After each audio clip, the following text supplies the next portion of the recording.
गोबर की टिप्पी लगाने वाले कन्हैया का वर्णन किया आपने कहीं? एक बार एक गोपी गई यशोदा मैया के पास, मैया तो जाके बोली, मैया मेरे घर में सत्यनारायण भगवान की पूजा है आ रही है।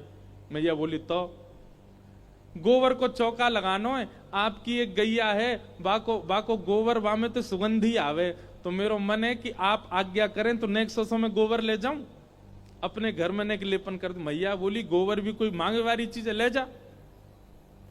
ठाकुर जी चुपचाप सुन रहे थे। तुरंत ठाकुर जी बाहर निकल गया, काय को ले जाएगी मैया जी ऐसे? अरे लाला गोबर ही तो मांग रही है, तू काय को चिल्ला रहा है? मैया एक बात बता। बोले, कहा सानी कौन करे गौशाला में? बोले, हम लोग करें। भूसा कौन खरीद के लामे? बोले, हम लोग लामे। गैया कौन की? हमारी। भूसा कौन ने खायो? हमारी गैया ने। गोबर कौन कौन 100? हमारी गैया को तो जे क्यों लेके जाएगी, गोबर भी हमारे पास ही रहेगो। इतनी मेहनत करके हम बाकू भूसो खवामे और गैया पेट में ले जाके पचावे, फिर गोबर बन के निकारे और बाकू जी गोपी ले जाएगी। तो मैया पता है 33 करोड़ देवता रहे गैयान में, लेकिन इन 33 करोड़ देवता और पूरे ब्रह्मांड की इच्छा होती है लक्ष्मी प्राप्ति को। लक्ष्मी पतो कहां रे? गैया गोबर में। हम अपनी घर की लक्ष्मी ना देंगे या कोई आते मना कर दे। नारद जी बोले, आपने वर्णन किया ऐसे कन्हैया का, जो गोबर के पीछे पूरे गोकुल में कलेश कर रहे हैं। गोपी बोली, लाला मेरे घर सत्यनारायण की पूजा है, ले जान दे। बोले, ठीक है ले जा, लेकिन बाकी बदरे कहा दे के जाएगी? बोले, कहा दे जाऊं तू ही बता दे। बोले, जितनो गोबर लेके जाएगी उतनो लोना मक्खन दे के जानो पड़ेगा।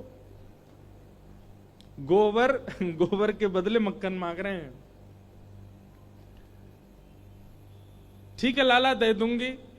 अब मैया तो चली गई यशोदा मैया। बोले, लाला तू माने ना, छोटी सी बात पर झरे लड़ा रहा हो, बता गोबर के पीछे कोई लड़े करे? और ठाकुर जी इतने ध्यान से खड़े हैं कि नेको ज्यादा नहीं ले जाए, गोबर गिनवा रहे वहां पे।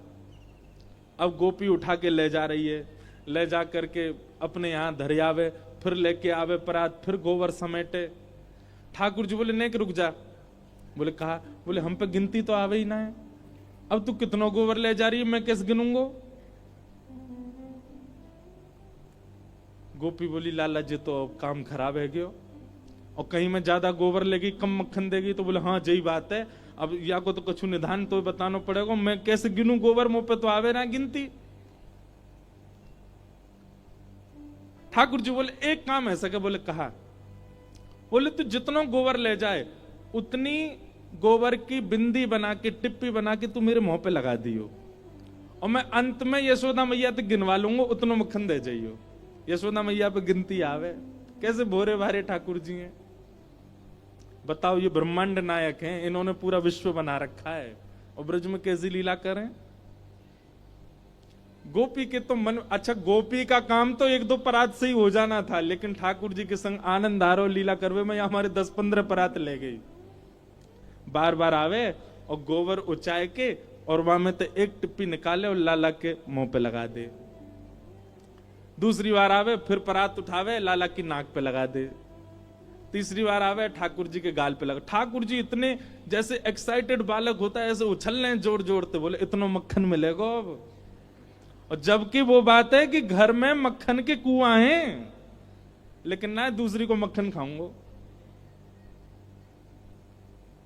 गोपी का काम तो बन गया था, लेकिन उसको इतना सुख मिल रहा है लाल जी के साथ कि बार बार आ रही है और लेके जा रही है। इतने में ठाकुर जी बोले, एरी तू गोबर को चौका लगा रही, घर बना रही है? सब रो गोबर तो ले गई वो चाय के यहां थे ना लाला जी अंते में। अच्छा टिप्पी तो धर दे लाला, तेरे मुंह में तो जगह ही ना बची, पूरा मुंह गोबर ते सन को। ठाकुर जी को सब जगह गोबर की टिप्पी लगवा लेंगे। ठाकुर जी बोले, तू एक काम कर, मेरे गरे पे लगा दे यहाँ पे। अब जैसे ही वो गोपी टिप्पी लगाने, गोपी के मन में भाव आयो, कछु लीला कर दूं। सो गोपी ने सिर पर रखी परात टेढ़ी सी कर दी, सवरो गोबर ही ठाकुर जी के ऊपर गिर गो। पूरे गोवर्धन बन गए ऊपर से नीचे तक। अब जैसे ही गोबर गिरो महाराज ऊपर, ठाकुर जी रोमे सो रोमे, ऐसे रोए यशोदा मैया आ गई। कहा मैं हो लाला, काई को रो लाला? मैया देखिया गोपी ने मेरे ऊपर गोबर डाल दियो सब रो। मैया जैसे ही पहुंचने लगी, ठाकुर जी पीछे भागे। मैया ध्यान ते टिप्पी लग रही है मुंह पे, उन्हें मत मिटाई दियो। पहले उन्हें गिन ले कितनी है, उतने मक्खन मगाने हैं।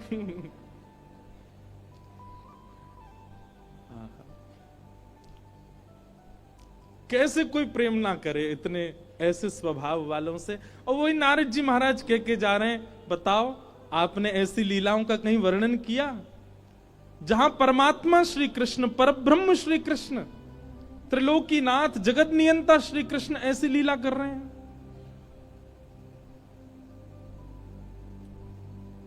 वेद व्यास जी बोले ऐसी लीलाएं तो, बोले इसीलिए आपका मन अशांत है, क्योंकि आपने जितने भी ग्रंथ लिखे उनको श्रवण करने के बाद व्यक्ति की ठाकुर जी के प्रति आस्था हो जाएगी, व्यक्ति की ठाकुर जी के प्रति श्रद्धा हो जाएगी, व्यक्ति के ठाकुर जी के प्रति विश्वास हो जाएगा।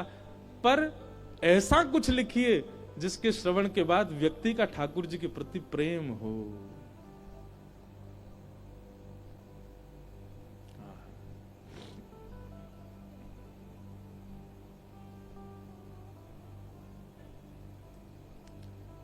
कौन पावे आको पार, हमारे ब्रज में गाते हैं, अरे कौन पावे आको पार, प्रेम ने दिया की सदा उल्टी बहे धार। कौन पावे आको पार, प्रेम ने दिया की सदा उल्टी बहे धार। कौन पावे आको पार, प्रेम ने दिया की सदा उल्टी बहे धार। कौन पावे आको पार, प्रेम नदिया की सदा उल्टी बहे धार। ओ देखो मैं सुनाऊं एक बात अनुमेल, देखो मैं सुनाऊं एक बात अनुमेल, देखो मैं सुनाऊं एक बात अनुमेल। देखो मैं सुनाऊं एक कैसी अनमेल बात? अनुमेल। हाँ ब्रह्म निराकार रहो गोकुल में खेल। हाँ ब्रह्म निराकार गोकुल में खेल। अरे हाँ ब्रह्म निराकार रहो गोकुल में खेल। ब्रह्म निराकार कहाँ? ओ नंद यशोदा के द्वार, यशोदा के द्वार, नंद यशोदा के द्वार। यशोदा के द्वार। हाँ प्रेम ने दिया की सदा उल्टी बहे धार। कौन पावे आको पार, प्रेम नदिया की सदा उल्टी बहे। समझ में आ रही है ना बात? ये पद समझ में आ रहा है ना? कौन पावे या को पार, किसका पार? ब्रज की लीला का पार। क्यों? प्रेम नदिया की सदा उल्टी। प्रेम नदी वो नहीं जो सीधी बहे, प्रेम तो वही है जहां सब काम उल्टे ही उल्टे हो। मैं अरे कौन पावे या को पार, प्रेम नदिया की सदा उल्टी बहे धार। कौन पावे आको पार, प्रेम नदिया की सदा उल्टी बहे धार। कौन पावे आको पार, प्रेम नदिया की सदा उल्टी बहे धार। कौन पावे आको पार, प्रेम नदिया की सदा उल्टी। लेखक कहते हैं विष्णु अवतार विश्व पोषण करन, विष्णु अवतार विश्व पोषण कर, विष्णु विश्व पोषण करन विष्णु अवतार। पोषण कर हाँ सोई कर चोरियां अहिर भरन। सोई कर चोरियां अहिर भरन। ओ सोई कर चोरियां अहिर भरन। सोई कर चोरियां अहिर। कैसे? निज प्रभुता विसार, प्रभुता विसार, निज प्रभुता विसार, प्रभुता विसार। हाँ प्रेम नदिया की सदा उल्टी बहधार। कौन पावे आपको पार। प्रेम नदिया की सदा उल्टी बहधार। अरे कौन पावे आगो पार, प्रेम नदिया की सदा उल्टी बहे धार।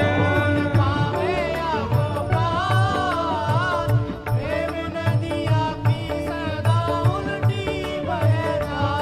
कौन पावे आगो पार, प्रेम नदिया की सदा उल्टी बहे धार। कौन पावे आपको पार। प्रेम नदिया की तो प्रेम प्रधान, आपने भाव नहीं लिखे हैं, इसीलिए आपका मन अशांत है कि भवतानुदित प्रायम यशो भगवतो मलम ये नैवाशो न तुष्येत मन्ये तद्दर्शनम खिलम। आप ऐसा यश लिखो जिसमें भगवान का निर्मल यश हो, निर्मल भाव हो, जहां पर वो भगवान भी नहीं दिख रहे हो, नन्हे से गोपाल जिनके प्रति प्रेम सहज बालकों का, सहज पुरुष का, सहज स्त्री का, सहज संतों का, सहज ऋषियों का, जो सबके लिए सहज हो जाए, ऐसा ठाकुर जी का यश लिखो, तब आपका मन शांत होगा। वेदव्यास जी महाराज, नारद जी ने अपने पूर्व जन्म की कथा सुनाई। वेदव्यास जी महाराज समाधि में चले गए और समाधि के उपरांत ब्रह्म नदी सरस्वती के तट पर हिमालय की गोद में बद्रिकाश्रम में वेदव्यास जी ने भागवत की रचना की। बोलो भागवत महापुराण की।